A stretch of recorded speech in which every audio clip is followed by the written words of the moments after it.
Welcome to Nitpicking Nerds, and 2021 had a lot of Precons. 15 in total. And we're ranking them from worst to best.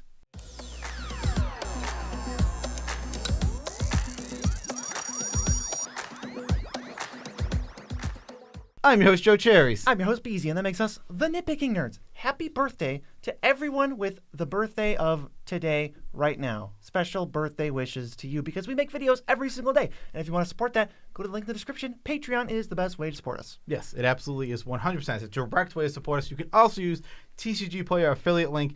Go there, buy all the Magic cards you were going to buy anyway. Spend $0 extra, support the nerds. Literally, same price, only the nerds, but the nerds get supported. How is that not amazing? It's free value. Also, best sleeves in the multiverse. Good sleeves. Dragon Shield, they're our buddies. We have a link in the description for them. EU or US, you can buy the sleeves right from the source. The sweet nectar that protects your cards that you just bought off TCG, Dragon Shield. Yes, custom sleeves are the only place to get them is on the website, so get those sweet, sweet custom sleeves. All right, hopping into this video. We are taking all 15 Precons from this year, and we are comparing them against each other.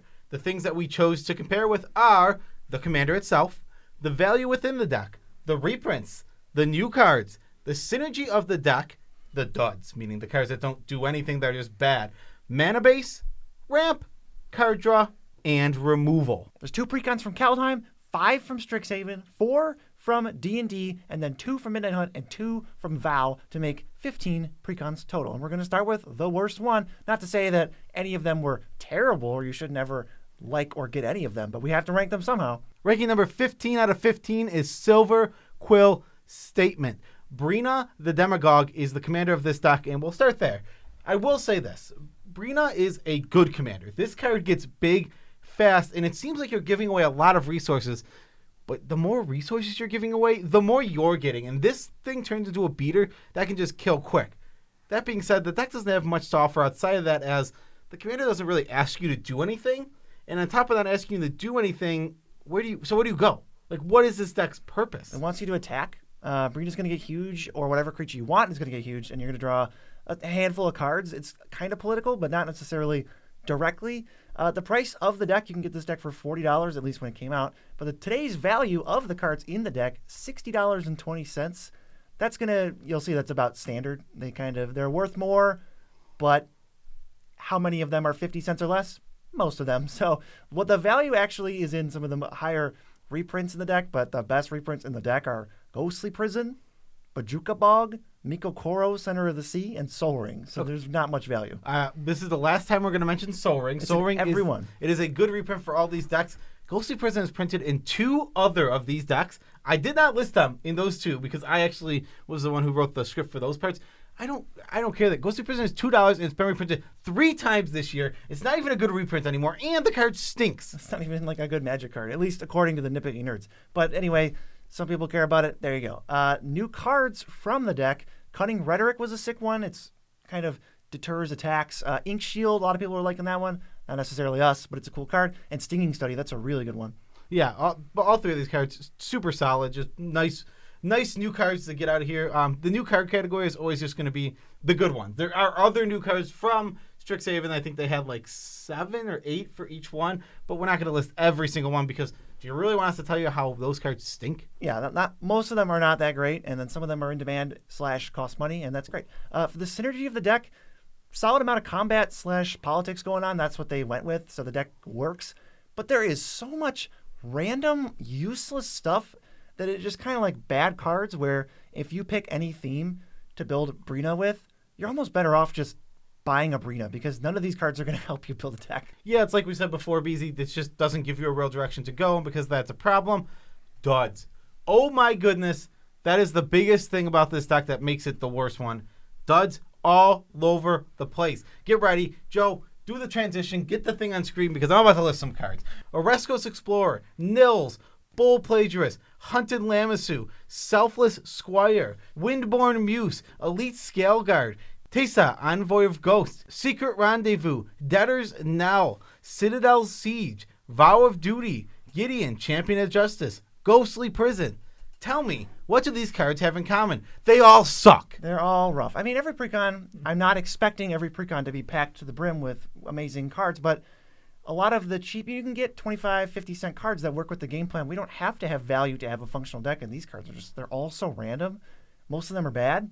They all pretty much all do nothing in this deck, and that leads to, if you're playing the Silver Quill Statement Precon, you can easily draw hands where you don't do anything until like turn 8. Abrina is the only card that you have. It's tying everything together. Yes. So next, the mana base. This is almost universal against these. They have somewhere between 22 and 24 basics, and then they fill them out with whatever they want. So the mana bases are all pretty even, but this one's 24 basics, command tower, 6 duels, 9 utility lands. I will say 9 utility lands, that's pretty solid.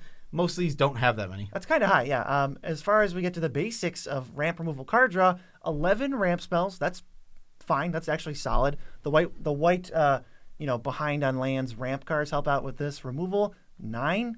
For a political like deck that's trying to make deals and get things done, I would expect more than 9 removal. That's spot removal and board wipes. It's everything. I would expect a lot of spot removal because this deck is good at.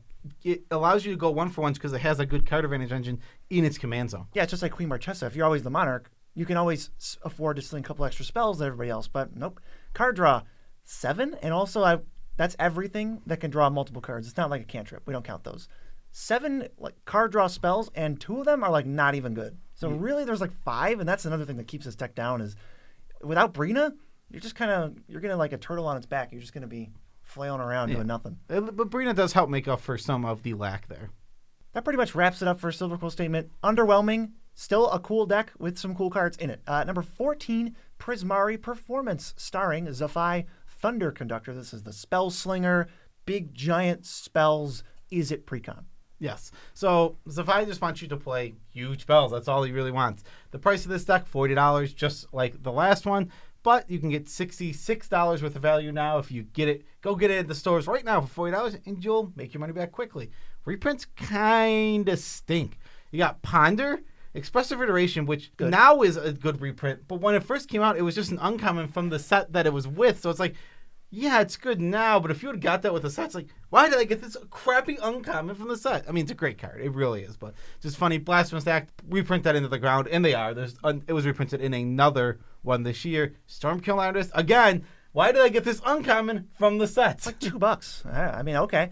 New cards, really the only one worth mentioning for power or value is Veyran, Voice of Duality. That's a sick commander. A lot of people probably just swapped out Zafai for Veyran because Veyran's way cooler, but that's pretty much it as far as new cards go. Synergy, decent. I remember covering this deck back when we did the Precon power-ups. It's an okay deck. I mean, there's a lot of expensive cards. And I think even with all the expensive cards, you're still going to have trouble closing out the game. So what's the point of all these big clunkers? But a lot of the expensive cards don't even actually cost 10. They have some X spells, but like you just have like 8 and 9 mana spells that just aren't that good for you. You want to be hitting that 10 in this deck because that's really where Safai gets all of his value. That just doesn't do that very well. Now, as far as duds go, Living Lore, Fiery Fall, and Traumatic Visions really stood out as just, what? Fiery Fall and Traumatic Visions, I get it. They're cute because if you cast them, you get like a 4/4. But you can land cycle them. But neither of those is good at all. Super, it's like tempo black holes, these cards, and I'm just not interested at all. At least I do give credit where credit is due. This one did not go stupidly crazy on the duds.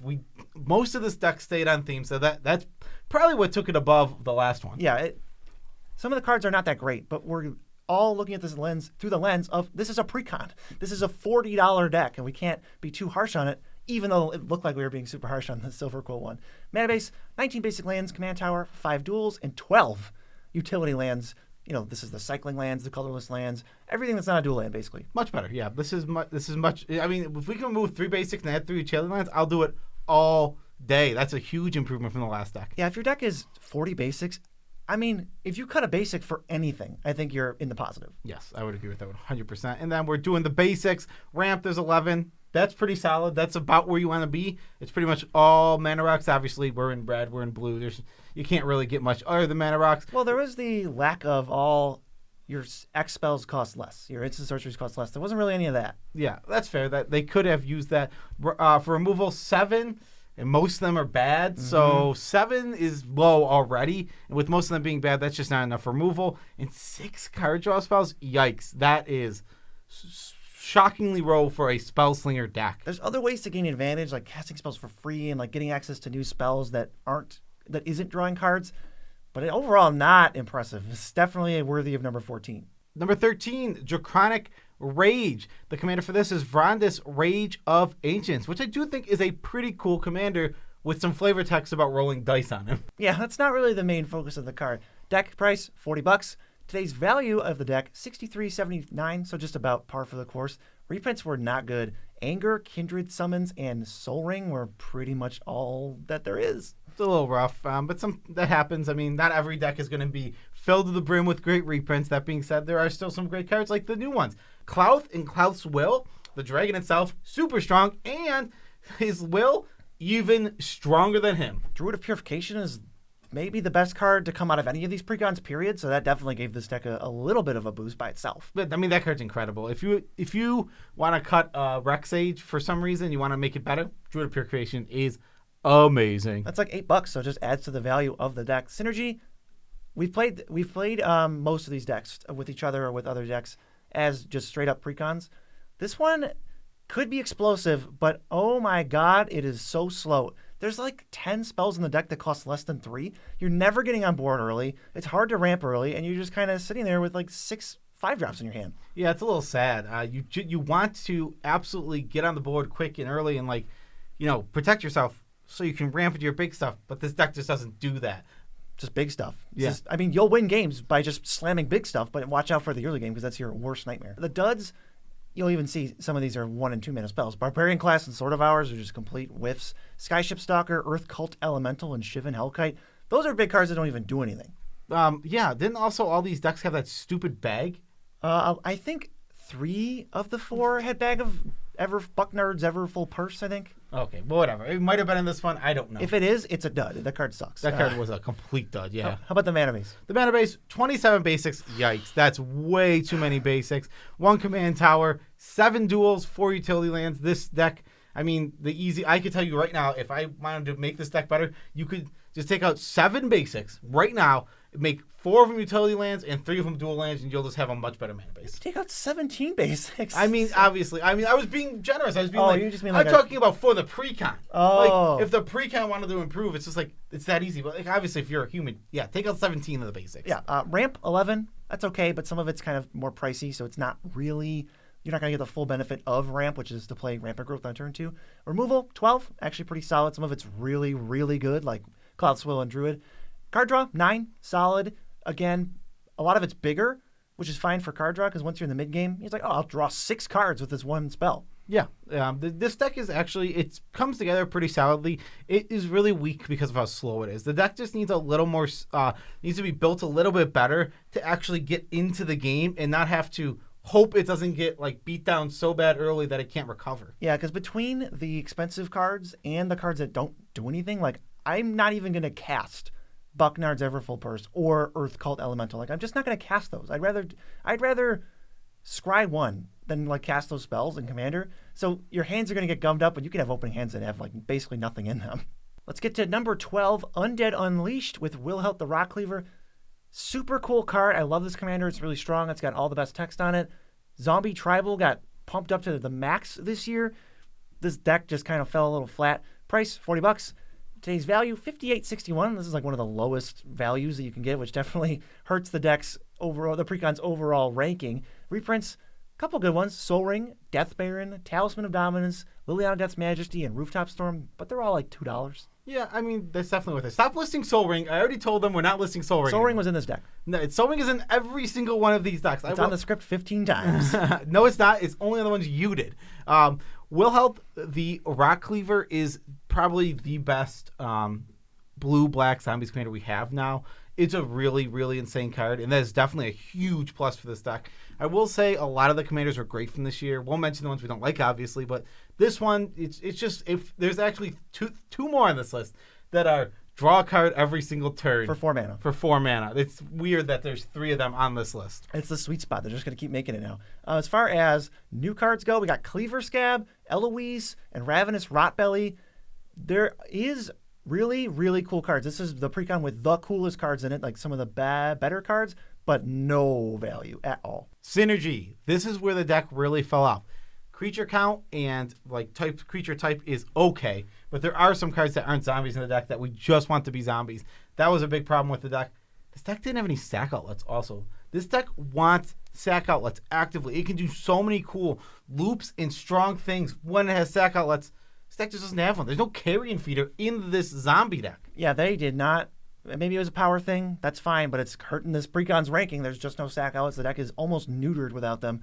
You can't get Decayed zombies at will. You can't put zombies in your graveyard to up your counts and trigger things and move around. You don't have a lot of disposable zombies to just sack with will help to draw cards. It kind of did not come together. Yeah, that's just one of the big problems. Some of the duds here, Undead Alchemist, sorry, we don't want that card at all. It's not a very good Magic card. Siphon Flesh, bad removal spell. Curse of Unbinding, they have the curse. There's a curse in the Lenore deck too that we're going to talk about. They just put random curses in here that didn't fit with the decks at all. In Endless Ranks of the Dead, just too slow. I mean, this card is not a zombie tribal card. It's not good enough. It looks like a zombie tribal card, but it just isn't good. And then there's also what's the guy that exiles zombies from your graveyard, makes it 2/2 and puts counters on your zombies. That guy's also kind of a dud. Oh, Runebinder. Yeah, I think that guy's just a complete dud. I don't think he's good. Okay, and we can go to the mana base. 27 basics, really high. Command tower, 8 duels, and 4 utility lands.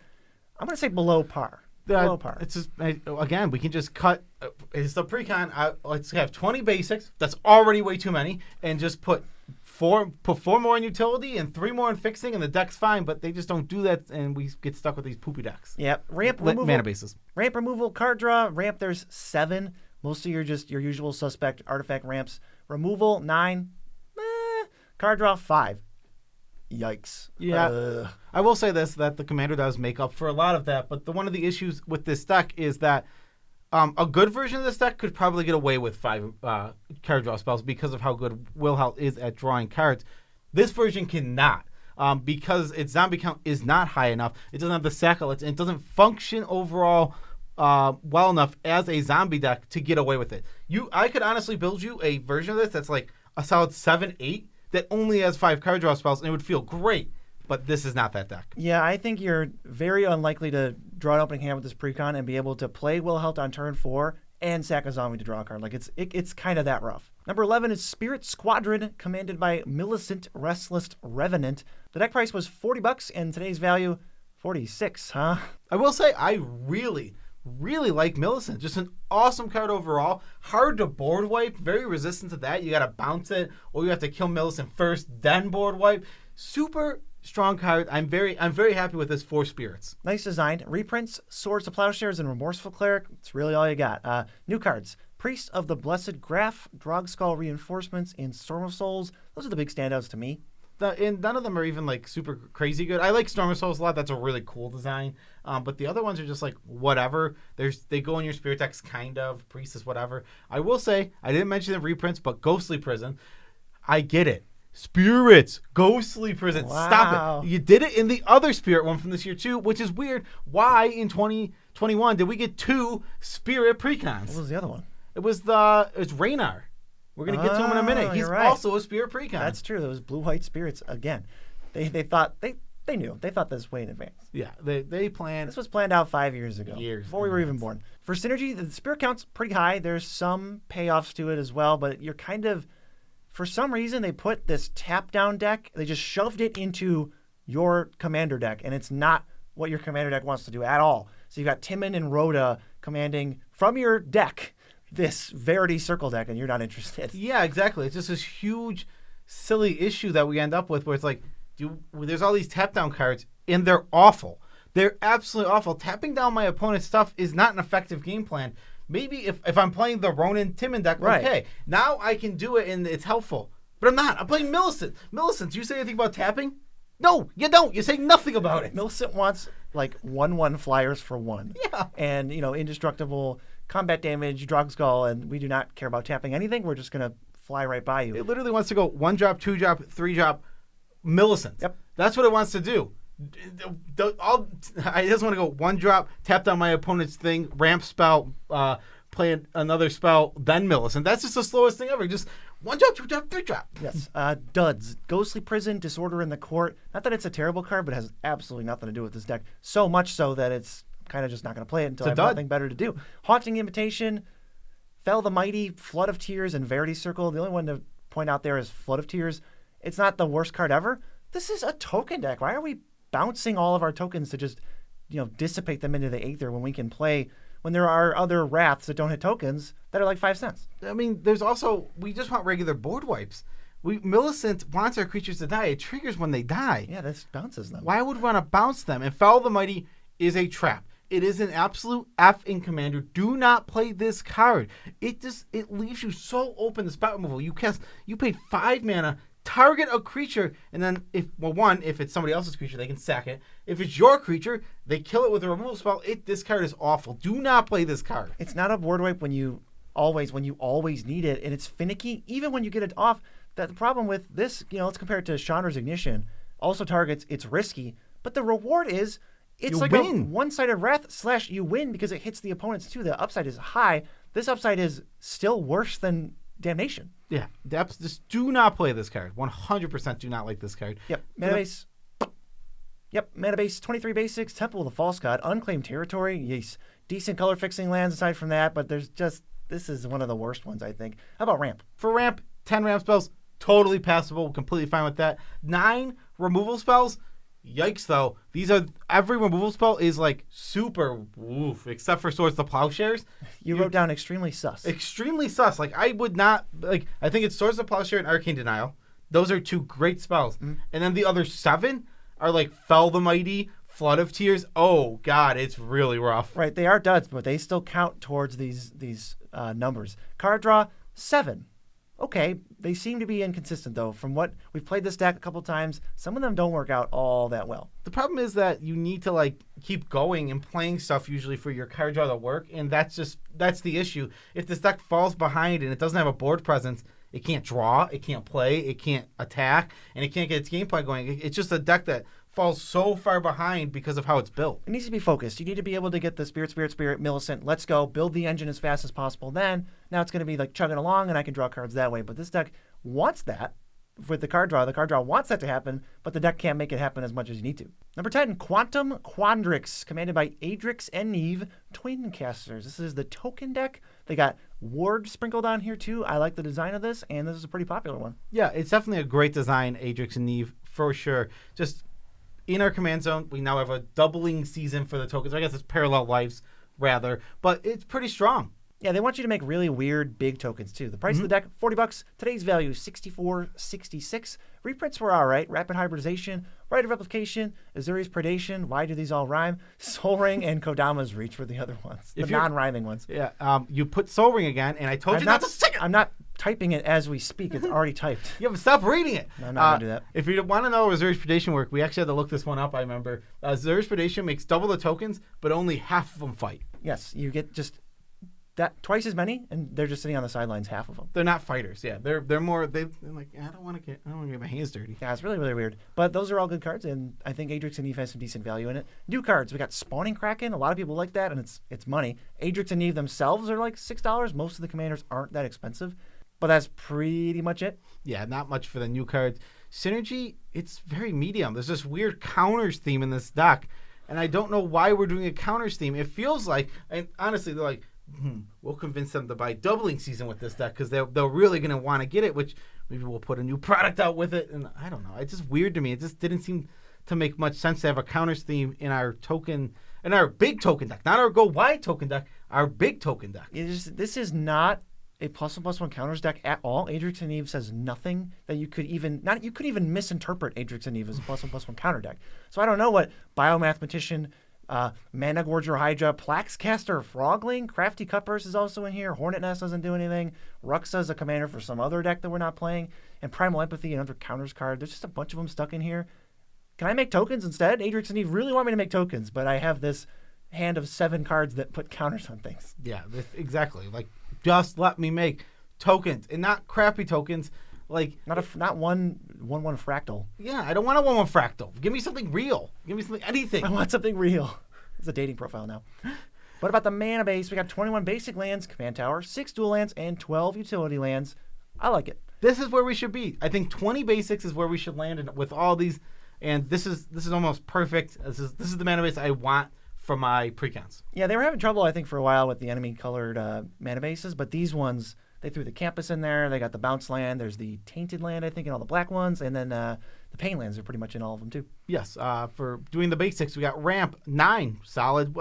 It is a green deck, though. We could go a little heavier. I like to have a lot, like my green decks, I like to go more up toward the 11, 12 range because there's so many good ramp spells that we can actually, that I don't mind having extra because they're good. They're actually good. I don't have to put, I'm not stretching into, oh no, I need my 10th ramp spell for my non-green deck. Oh, better get Command Sphere in there. Right. They're all good. Yeah, we got so many premium options. Some of them fall a little short, like Nispa's Expedition, I think, is like a 5-mana Convoke. Explosive Veggies, not really interested in that. Removal, 11, I was surprised. It's actually pretty good, and the spells themselves aren't the worst. No, that's nice. 11 is definitely a good count. In 10 card draw, also very good. The numbers in this deck are good, and we, as you can see, we're trending back up toward getting to the better decks, and this one really rounded out well with a great mana base and doing the basics very well. And even though we have the shortcoming of the deck is kind of like 1/3 some other deck, with enough card draw, you can filter through and always make sure you have your relevant cards to play so this deck still functions. Number 9 is the Elven Empire deck with Lathril commanding it. Solid commander. I like that we finally get a green black elves commander. We just never had a good one. We had not with the payoff. Not with a payoff or that was really elves. It was just crappy like Nath. Yeah, Nath makes them discard. Yeah, not an elf card. Yeah, this deck was worth $20. The value is $40, which is fine. It seems that all these decks seem to have $20 above what they were purchased for. I mean, $43 on a $20 deck is pretty sweet. I'm more impressed by a $20 deck making 20 extra than a $40 deck making 20 extra because this doubles its value. Yes. For the reprints, Elvish Archdruid, this is a great elf for any elf deck. Wood Elves, we just need as many of these in rotation as we can get. It's a great card. Beast Whisperer, solid card.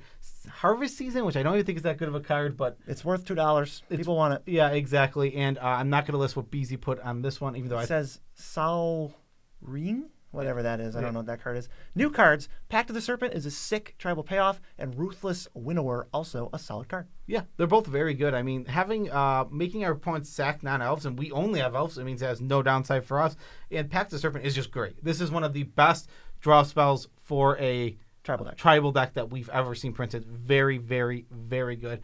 Synergy is off the charts. There are 40 creatures, and 39 of them are elves. That's really good numbers. Those are awesome numbers. The only issue that I have with this synergy is that they picked really crappy elves.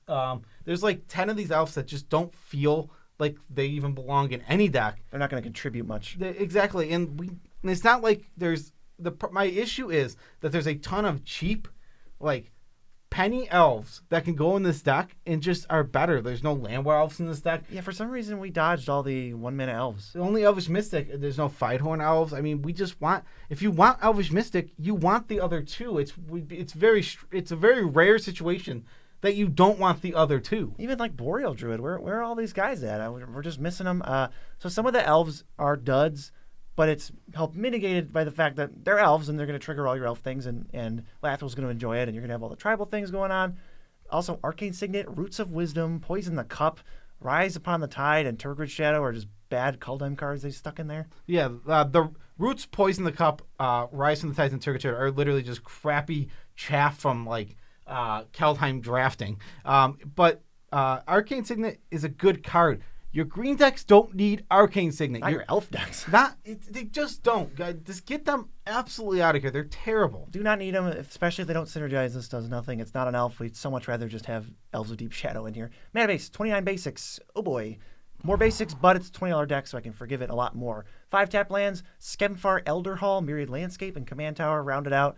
Super bare bones. Nothing extra there. Ramp, 16 ramp spells in here. That is sick. Yeah, that's great. And elves are great at ramping. We already know this. Like, convenient. It's convenient. We should have, realistically, I'm not even joking, an elf deck or an elf ball deck. Elf ball is going to have way more, but an elf deck can go up to like 20, 25 and not feel bad because it's in your creature slot. You understand that you're going to get board wiped sometimes and your ramp's going to die, so we can rebuild with it. It's not bad to have upwards of 20, but 16, I will take it from a precon. Removal, 9, although it is a weak package. Some of it is not very efficient or won't hit what you need to, but you have 9 removal spells. For card draw, there's 6 of them. That's not high enough. We want a little more.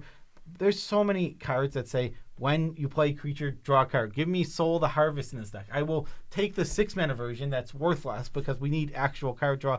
There are 4 cantrips still to help mitigate that a bit, but still not quite there. You get a little bit of velocity going, but you can't throw down an oomphy card draw spell and then bury people. You just have to go slow. Almost to the halfway point. This is number 8, Dungeon of Death. Sephris of the Hidden Ways is the commander from this one. She wants you to venture through dungeons. She wants creatures going in the graveyard by any means necessary, and she wants to reanimate them once you complete a dungeon. Price of the deck, $40. Today's value, $71.35. Not too shabby. Sephris is a good and cool commander, really well designed. I do absolutely love it. This deck did lack in some spots that we're going to get to, but as a commander herself, just super cool. Reprints, we have Phantasmal Image. That is really good. Very nice. So is the Plowshares. Please print this into the ground. We need this. Everybody needs these. Fellow Hearthstone, Lightning Greaves, Propaganda. That's not a real Magic card. That was $3. Lightning Greaves is another really good one. That's like $8. They should Lightning Greaves is a great reprint, though it doesn't really fit in the deck well. Yeah, you want to protect Sephris. It's a little awkward, shall we say. The new cards, only one of them stood out at all. Wand of Workus. I'm not even a huge fan, but people seem to like it. Just doesn't do anything in this deck, so it's also kind of a dud. Yeah, it just doesn't work. Synergy, this was one of the weakest Synergy decks we've had, unfortunately. It just doesn't get there. It needs bigger reanimation targets. It needs sack outlets. It needs way more consistent ways to put things in the graveyard on our opponent's turn. Like, there's some things, we have some, but it wants a much higher concentration of those things. Yeah, where's the self-mill at? Where are my three or four bigger creatures that can close things out? I can't win a commander game, even with Precons a lot of the time. You can't just win by putting down an Ashen Rider. That's a good start, but let's loop it. Let's get a 10/10 or something. Let's steal their creatures out of their graveyard like a Sepulchral Primordial. We just needed something. Where's my Stitcher Supplier? I mean, give me a break. I mean, Stitcher Supplier, play it on my turn, mill 3, venture in the dungeon, pass, sack it. This is what we should be doing. Mill 3, get another venture. That's what this deck should be doing, but it's just not doing that stuff. Yeah, we got some duds too. Propaganda. Hama Pashar is just the worst thing I've ever seen. Eternal Dragon, that's one of the expensive cards that doesn't even help you win at all. Extract Brain, kind of a whiff, and Bucknard's Purse. We don't need you, Bucknard. Yeah, absolutely terrible. Mana base, though, pretty decent. 19 basics. We would like to go a little lower for it. This is a 3-color deck, so we would like to go a little lower on the basics, but 19 is still pretty good. It had a command tower. 17 dual lands. That's pretty nice. It's insane. Yeah, I mean, that is definitely pretty. I mean, it's, to be fair, we ventured in the 3 colors, so I do expect more from my mana bases than I do from my 2 colors. From 6 to almost 20. Yeah, and only 2 utility lands, which is definitely low even for 3 colors. Ramp, we got 9. It's all these non-green decks are a little uninspired. It's just every 2-mana rock and a Soul Ring. Removal, 17. A lot of it's on creatures. You can help take care of threats, so this deck has some staying power, but we lose out on the oomph. 17 is great. I mean, 17 is absolutely.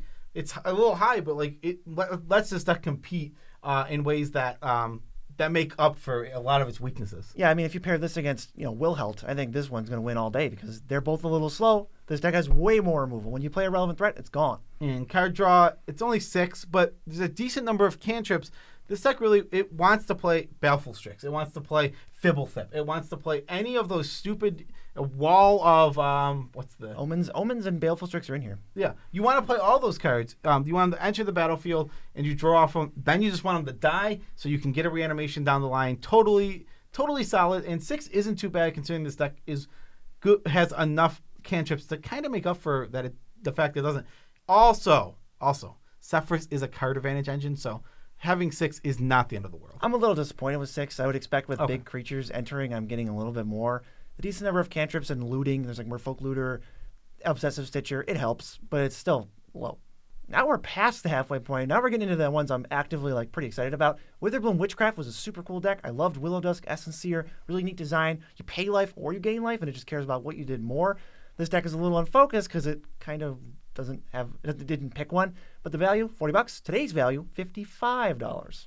Yeah, that's one of the lowest ones. Oh, yeah. Very, very unfortunate. It definitely has that against it. For reprint, some very solid ones. Alhammar's Archive before this reprint was really high, and now it's still decently priced, but it was very high before that. Venture's Journal, that's a crappy card, but it's worth money. Well of Lost Dreams, totally awesome for this deck. And Sanguine Bond, very nice reprint. The new cards, nothing blowing you away value-wise. We got Vainwitch Coven, Eudora, Grave Gardener, and Passive Infestation. Those are some really good cards. They haven't accrued value yet, which isn't. I'm not going to knock it too hard. They are interesting. But they're still good. I mean, which I think Witchfiend Coven is just very strong. That's just a strong card. Same with Infestation. And that's also just a great removal spell, especially if you like tokens. The thing I like about you put Fedora here, Grave Gardener. Yeah. Classic Fedora Grave Gardener. He has a lot of infinite combos too. All these cards are just actually good cards, even if they're not worth a lot of money. Totally. Synergy, there's like 21 ways to gain life. I wanted to count. So this deck aims more towards gaining life, but there are a few pay life cards. They're not very good, though. Like, Vampire Nighthawk is not a card that I go, yep, there's your life gain outlet. This is the engine, chugging along. 2 life. I'm not interested in that. So there's also some weak payoffs, aside from Willow Dusk. So you really want Willow Dusk to be in play. Then you're like, if my Nighthawk's like a 10, 11, now we're talking. I'm going to say it right now. Vampire Nighthawk is not a commander card. It is not good enough to get past a level 4 about. You have to be playing an extremely weak deck to play this card. Now, I understand that if you like the card, you put it in your deck. But when we're talking about actually building a Precon and making a functional deck for everyone to buy, don't try and convince people that Vampire Nighthawk is a good card. It's a bad Magic card. It is not good in Commander. It's an exciting card. There was a lot of hype around it when it came out. It's interesting. It's cool. Let's keep it out of the Precons. Yeah, it's just Play not, it if you want, but it's don't. Cool. It's not good. Totally. Duds, Bloodthirsty Aerialist, Honor Troll, Vampire Nighthawk, Ageless Entity, Epic Cure of Blood. Suffer the Past is the closest I've ever seen in a Precon to a blank Magic card. That is utter chaff, and I am so surprised it ever got reprinted. Elixir of Immortality, we can't really do anything with it. It's just gain 5, you just card a card. Sun Droplet and Venser's Journal, I would like some more reliable life gain, please. I would say one of the reasons I also liked Willow Dusk, this Precon it might have been our best deck when we put a few dollars into it to upgrade. It was so good. That deck was nuts. The potential is here. Your core is here. You just got some chaff on the outside. Yeah. The mana base, we have 22 basics. That's, we're getting down. I want to be at 20 in these 2-color decks for the Precon, so that's not too bad. We've got the Command Tower. It's in every single one of these. 7 dual lands, 10 utility lands. That's a good amount of utility lands. This deck actually is using its land slot to gain some power. The quality of them is better than the usual quality, too, if you want to go take a look at those. Witch's Clank. That's a real card. That card's good. Especially with Willow Dusk. Ramp 11. Surprisingly awful for being 11. It's a green deck. Yeah, some of it is like, your big creature can make creatures cost less, but that's already like a 6-drop, and what are we doing now? It's not what it looks like. It's a little bit worse than 11. Maybe if we're going to go quality, it feels more like 7. I mean, the ramp quality for green is extremely high, so the standards are held extremely high, so we just can't deal with that. Removal, 11. Also, incredibly bad. What are these removal spells? Not as efficient as I would like. Essence Pulse, there's some good ones intermingled in there, but it's not all quality. Yeah, and then for card draw, there's 7. There's a couple of good ones that we're happy to have these and they'll work with our deck, but then there's just ones where it's like Ambition's Cost. Well, stop it. Another card. They love that Ambition's Cost is not very good in Commander. Stop putting that in Precon. I can't get enough of Ambition's Cost. It's like an auto include. It's in at least one other that I can think of off the top of my head, and then there's the other one. There's Ancient Cravings and another one, which is the same card. It's just in every deck. All right. Let's get to number 6, Phantom Premonition, the first Blue-White Spirits Precon by Raynar the Ever Watchful. This was one of the $20 decks, brought up to today $39 even. Not too shabby. I would say they're all pretty equal. There's a few that are lower, but I don't know if there's a few of these Precons that are much higher than the rest. It's kind of like certain Precons hurt themselves by costing less, and the ones that cost the same, doesn't really do anything. Raynar's solid commander. I do like him as a commander. He's unique, and he pushes you in a direction. He's unique, and also he can be spirit tribal. He makes a lot of spirits. He's like spirits, foretell, exile by any means necessary, or a blink deck. There's like a billion ways to go with this, and I think this deck works together. There's pieces of everything, but they all still connect back to Raynar, so it doesn't feel like you're playing someone else's commander deck mixed with your own. Yeah, so for the reprints, we have Windfall. That's a solid card. Super awesome. We need, again, just another card that if you reprint it every single set, commander set, I won't be sad. Eerie Interlude, also just a great card. And Ghostly Prison. Stop it. I get it. Spirits. Go spooky. You've already said that in this video. Yeah, exactly. Because that is the most level 0 thinking that they're using. It's so stupid. New cards, Cosmic Intervention. That is a sick one. It's one of the best ways to recover from board whips, I think. Spectral Deluge, also really cool. You got to be like heavy blue, but I like that card. think it's going to get overlooked. I also like the card, yeah. And new set Cosmic Convention's insanely good. That card's great. Synergy, plenty of ways to trigger Raynar. And it doesn't matter that it's all over the place. This is one of those decks that connects back with the commander. It's not like they went to the other commander that they put in the deck and said, okay, let's build around this guy too. No. They all connected it to Raynar. So even if the deck wants to do 7 different things, all the things meet at a point to have a payoff for Raynar. And I think most of the Commander original cards are pretty well designed. Like you have Ethereal Valkyrie. It enters, draws a card, then foretells something. So it's a card you can blink. It's card advantage.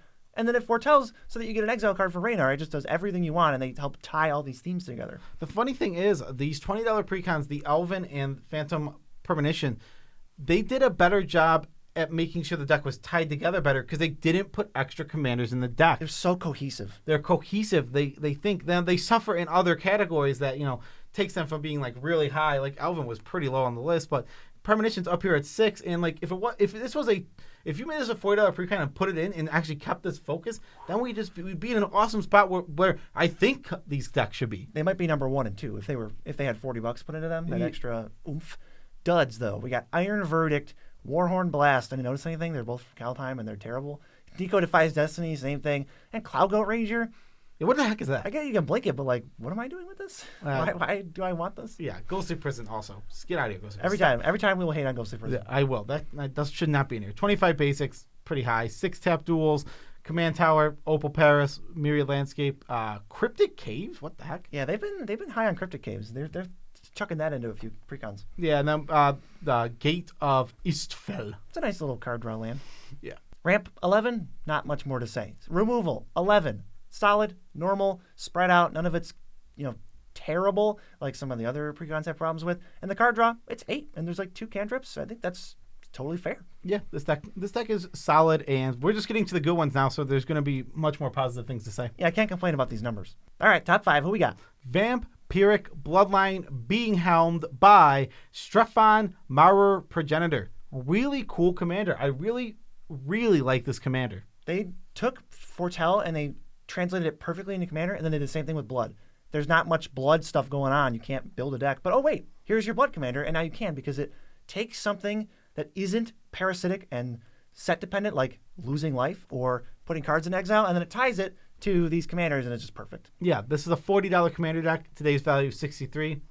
Par for the course. Absolutely just right where it's supposed to be. For good reprints, this one's hilarious to me. I love that Blood Artist, an uncommon, is just a good reprint. It's like $4. This card is great. I mean, Blood Artist, solid reprint. The kind of Revenant was like I think $15, $20 before the reprint. That was a big one. Yeah, it's like $6 now. Very good reprint. Patron the Vein at $2 now. Vandablast, print out in every set. Night's Whisper, people are finally...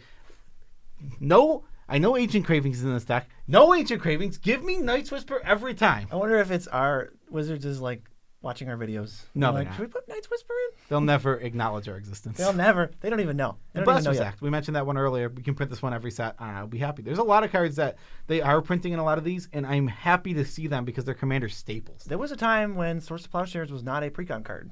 Yeah, I'm super glad to see that it is now. For new cards, there's not too much. We have Crossway Troublemaker. Whew. Yeah, that card. Yeah, totally awesome. Gives all your attacking vampires lifelink. When your vampires die, pay 2, draw a card. That's a great card. Absolutely perfect for this deck. Shadowgrange Archfiend is a demon. I don't know why it's in this deck. I guess madness. It does have madness. This card is definitely good. It what is the card? Soul shatters your opponents, then you gain life equal to the highest power sacrifice way. Makes up for the pay 8 life part of the madness, but I'll take that all day. Commander, you got 40 life. That's pay 8 is like pay 1 in regular Magic. Well, to be fair, it's going to be like pay 1 because someone's going to sacrifice something with 7 power. Synergy, we have a high vampire count, which is nice. There's some tribal payoffs. We can do things. Strefan will cheat vampires into play, but it needed to pick a madness or reanimator as a sub-theme. There's some reanimator stuff. There's some madness stuff.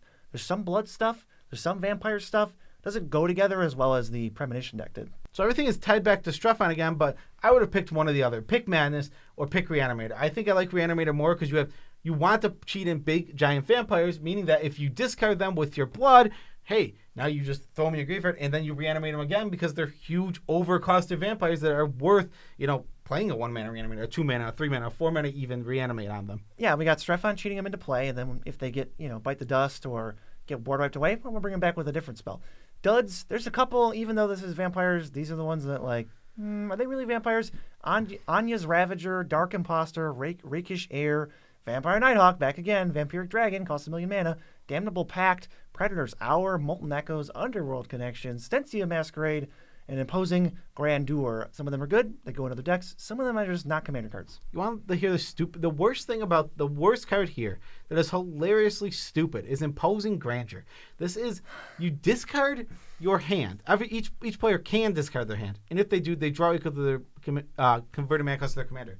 Ours costs 4. It's not even that good. It's terrible in this It's a weird deck. plant. And it goes against Millicent. What? Millicent costs 7. That's good. It's just bad. This card is bad. This is the perfect discard to your blood token. And please don't tell me that it's better because you can discard it to a blood token. Mana base, 25 basics, Unclaimed Territory, Temple of the False God. Yikes, those are bad. And the rest is color fixing. Not the best land package I've seen. 7 ramp, a little low. It's hard to cast Strefon on turn 3 if we can't ramp on turn 2. Yeah, exactly. We need more. We want to play turn 2 ramp to get Strefon out early and get him beating in, getting bloods nonstop. Removal 16. Now that sounds high, but there's only 6. I put it in quotes, real ones. The rest is not real removal. It's just like overcosted, Give me an example. Malachor the Flyer, Butcher of Malachor. Okay. It's like that's the kind of stuff that's there's like 10 of those fake removal spells that aren't that good. Or Enforcer, the guy, the 6/6 that comes down and fights, and that card's fine and totally reasonable, but it's not. It's only a removal spell late game or if you have Strefon going. And though we can interact when our game plan's going, we only have 6 ways to do it when we're not doing it. So that's the right way to say that would be 6 unconditional removal spells. Yeah, where they actually work well. Yeah. Card draw 7, little weak. Very weak. Mitigated by blood though, but that's card filtering. So if your hand goes down to 2-3 cards, you're not going to be able to filter as easily. Yes. So let's hop into number 4. This is the Lorehold Legacy Precon, and it is being ran by Osgir, the Reconstructor, which might be my favorite commander from any of these. It is absolutely awesome. It gets a 10 out of 10 for design for me. Takes Boros in a completely different direction. Absolutely love it. Price of deck $40. Total value $82. That's one of the highest we've seen at all. I'm going to go with it's the highest. I think it's the highest on here. Yeah, which is awesome. Reprint, super solid. Hellkite Tyrant, great reprint. Duretti, awesome. There's a Soul Ring in here. Do you believe it? They put Soul Ring in this No. deck. And, 1,000-Year Elixir, not only is it in the deck, it's super synergistic with our commander. It was like a $13 card, so it really checks all the boxes. New cards, we got Lelia the Blade Reforged, $6 or $7 card. Angel of the Ruins, fantastic. I don't know if we're making the price go up, but guess what? This is a really good card. Archaeomancer's Map, that was like a $13 newbie, one of the better white ramp cards that's ever been printed. And Cursed Mirror, solid. Monologue Tax, interesting. I still have to test that card. I want to test that card, yeah. I was reading it again. I'm like, is this better than I thought it was originally? Because it sounds decent. I'm kind of comparing it to like Mangara. How often do I get to draw with Mangara? Because that's how often I'd be getting treasures, which is worse. I think the difference is people are willing to not double spell to avoid a draw. I don't think they're willing to not double spell to avoid a treasure. Perhaps. That Worth testing. That might be the difference. Synergy, pretty good. There's just a huge emphasis on the artifact theme, and that's what the deck wants to be doing. Everything kind of pulls together at Asgear because that's what we want to be doing. And I think another thing I really liked about this deck, this is one of the coolest ones to upgrade. Absolutely. When we upgraded this deck, it looked amazing. You really crank it up. I think we put in combos and just all the shenanigans. And you can stay under $50 for the upgrade too. As far as duds go, I think the duds say a lot about the deck, even though the duds are only us crapping on cards. Pilgrim's Eye, Horde Smelter Dragon, and Secret Rendezvous were really the only 3 duds. Comparing these duds to the other duds, these are some pretty top tier duds. Yeah, Pilgrim's Eye at least fits synergy wise. Yeah. Horde Smelter and Secret Rendezvous stink, but at least Pilgrim's Eye, that's Horde not Smelter, the worst. it says artifact on it. It certainly does, BZ. It's like, wizards, because it has artifacts in it. Mana base, 20 basic lands, sweet spot, 5 dual lands, command tower, 3 artifact lands. I really appreciate that. That helps everything just work a little bit better. And 10 utility lands, totally solid. We can afford more because there's a lot of colorless mana costs. Yes, for doing the basics. Ramp, 11, super good. We could go even higher in this deck because we have so much artifact synergy that we don't mind having all those artifact ramp spells. Removal, 15. Thank you. That's awesome. It's a high count.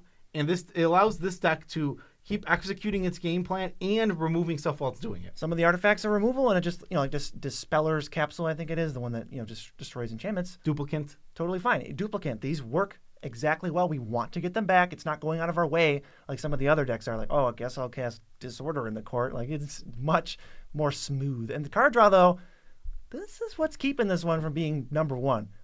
4. And Oscar doesn't do any card draw. He does when you build the deck to do the card draw stuff, but this deck wasn't quite built to do it. When you put in the Chromatic Stars, the Chromatic Spheres, and there's just tons of these. There's Ichor Wellspring, I think it is. Yeah. If you throw in all this stuff, suddenly he starts making up for the weakness in card draw. Unfortunately, this deck did not do that. Yes, I didn't include Ichor Wellspring, so we'll say it's 5 for card draw, but then I'm also going to cut it back down to 4 because there's one artifact that says when it dies, each player can discard and draw 7. Yeah, it's card draw, but at what cost? I don't want that thing to die. If it dies, you lose the game. It's a Wheel of Fortune. Yeah, no thanks. Getting to the nitty-gritty. I don't know if people are mentally keeping track of what's left, but number 3 is Planar Portal. Prosper Tomebound, one of the best commanders I've ever seen in terms of balance and design sparking in my head where I just think, wow, Cascade? Madness? Oh my god, there's all these different things that happen. Price of the deck, $40. New price today, $69.21 if you were to get them all individually right now. And the reprints, not too shabby. Chaos Warp, Soul Ring, Disrupted Quorum, Felwar Stone, Talisman of Indulgence, and Vandal Blast. Good suite of reprints. Yeah, absolutely. Just chef's kiss on those. I like those reprints a lot. Stop mentioning Soul Ring. Soul Ring? Soul Ring was in this. It's in every single one of these, if you believe it or not. Prosper is probably my second favorite of all these commanders. If maybe he is the first, it's competing very hard. But I do like Prosper a lot. For the new cards, Grim Hireling is a card I want to test. It looks amazing. And it's like $15 too. Yeah, it looks. Good thing we have 2 of them. Yeah, we bought this Precon twice. Yeah, we did. That card's really good, and I absolutely love it. And I want to try it more. Yeah, Death Tyrant, which will make things die in the zombies for us. Not really for this deck, but it's a cool new card. Hurl Throughout, I love. It's a 4-mana overcost removal spell. Yes. But it exiles, which helps make up for some of its like overcost nature.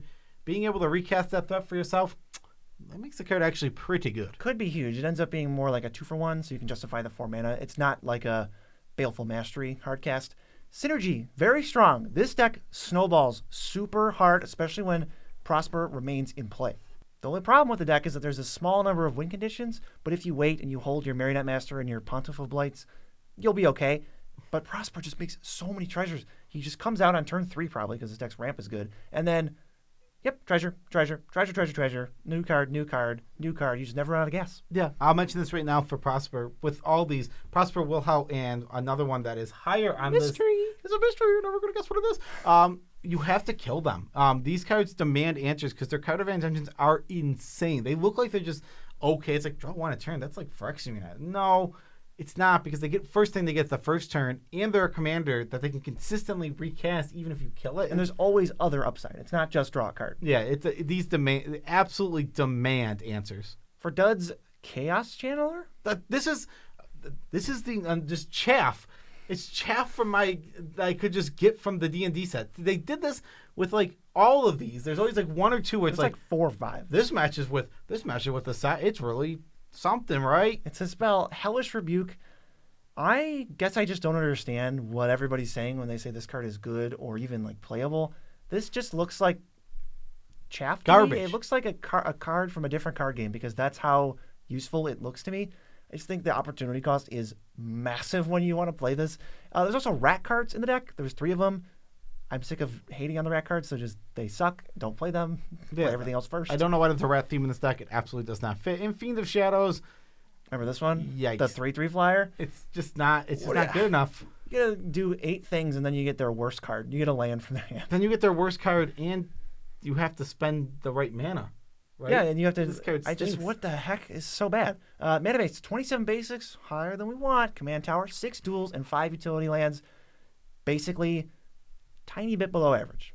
Ramp count is 10, totally solid. Removal spells, 14, 10 of which I'm pretty happy about. So there's 4 like kind of janky ones, but I think this deck's going to be able to answer the threats that are presented. And it's got card draw 9, which is solid considering the fact that this deck doesn't really need that much card draw. It could easily survive on 4 or 5 because Prosper is such a strong engine. Yeah, if you protect them, you're going to probably win the game. Seriously, it's going to come down to that. Time to talk about that other 4-mana commander, number 2. What is it? Well, it's the Coven Counters deck led by Lenore, Autumn Sovereign. It's got Coven. You put a counter on something at the beginning of combat. Then if you have Coven, which means you have 3 different powers among creatures you control, draw a card. You're always drawing a card. Lenore just says, do you control 3 creatures? Okay, draw a card. That's, like, it almost literally says that. This card is insane. Yep, she'll fudge the numbers enough that you can always draw a card. $40 deck, $45 value, so we're not here for the value. We're here for something else. Like the reprints of Bastion Protector, Eternal Witness, Swords to Plowshares, and Beast Within, and I think you left one off because Soul Ring was also in this deck. No, it wasn't. Oh. No, they forgot it for Coven Counters specifically. But yeah, Bastion Protector is not a card I really like that much, but it is a good reprint. It's been annoying. As far as new cards go, I like Wall of Mourning, and I want to try it out. I just have to actually make the effort of putting it into a deck from the sleeve I have it in. Heronblade Elite, Sigarda's Vanguard, and Sigardian Zealot. We got some new zombie cards, and that was kind of what everybody was focused on. But we also, humans as a tribe now. Humans sucked, even though there was 10,000 of them. We finally got some unifying themes for humans. Yeah, I really like these cards. I am very happy with what we got from the Lenore deck. For synergies, extremely high. Tons of humans, even though it's not, I guess it is technically a humans deck. So it is a humans deck, has lots of humans, has lots of counters.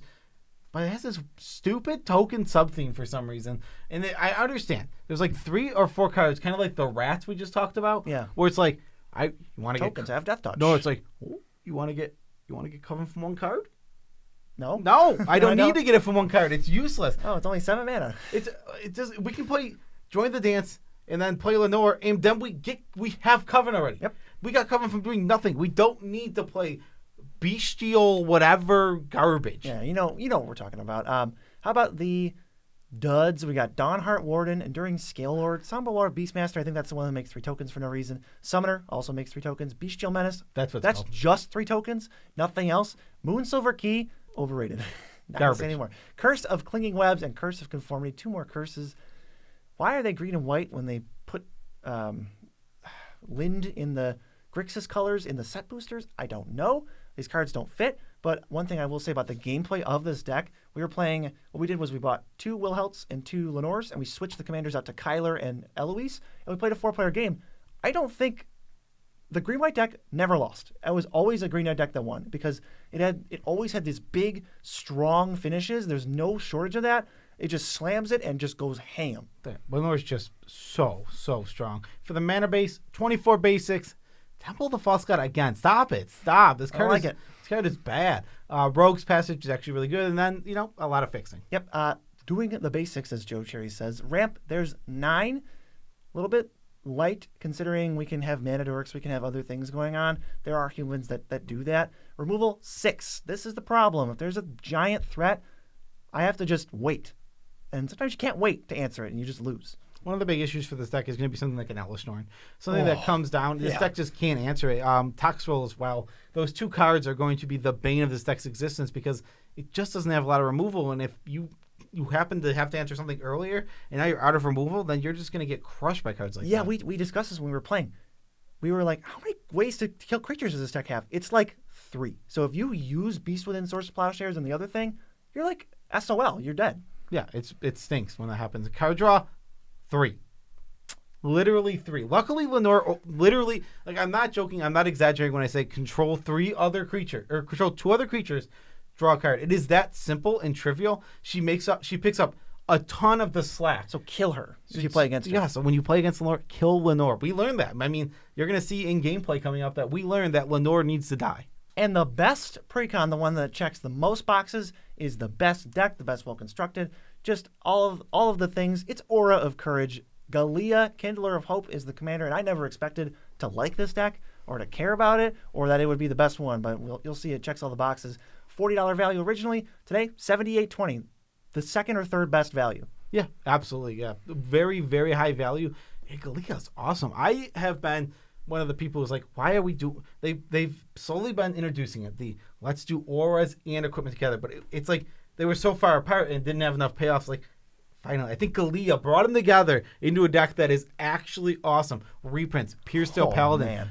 Awesome reprint. It is a modern, it's a staple of modern Hammer Time now. So it's just a card worth money, and it's a solid commander card. Heroic Intervention, again, you can just print that into the ground. Even though we don't play it in a ton of decks, it is a great commander card. These reprints are off the chain. Basilisk Collar, Utopia Sprawl, which is casually $15, and they threw it in. Nature's Lore, and also Soul Ring. I think these were the best reprints, not close. Yeah, I mean, Nature's Lore is so good. They keep putting Nature's Lore. Utopia Sprawl, like you said, was getting overpriced. Awesome. Thank you for these great reprints. For new cards, 3 all-stars, absolute all-stars. Robostar is great for protecting any Voltron-type threat. Absolutely awesome for that. Mantle of the Ancients, which just retethers your auras and just puts them all back on your guy. Okay, I'm in for that. That is super good. And it's an aura, and the Holy Avenger is going to merge the equipment and auras thing even further because it's an equipment. Double Strike is already great. And then it just puts auras on as you attack, and you get the second combat damage with the first aura on. Yeah, absolutely amazing. Now we got to talk about the one downside. Though it is an incredibly powerful deck with a ton of synergy all over the place, Yep. it lacks a bit because it only has 15 creatures. Which is weird. You need a few more, and there are some token makers. There's not none. A few. But we need a little bit more on the creature front to help this deck really get to where it wants to be. Yeah, you can always suit up Galea, but I want like 25 creatures so that I'm never empty board with like 7 awesome things to do. 15 is a little weird to me. There's only a few duds. Caddy Bree of Mithril Hall is one of our least favorite cards ever made. Clay Golem, Ride the Avalanche was a whiff.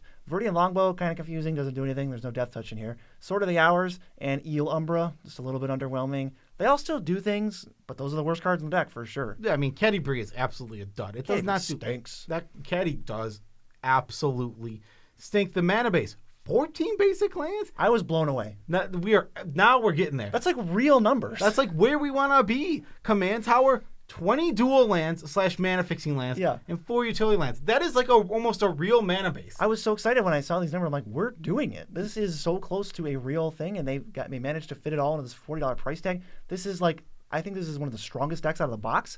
It's got the best fixing.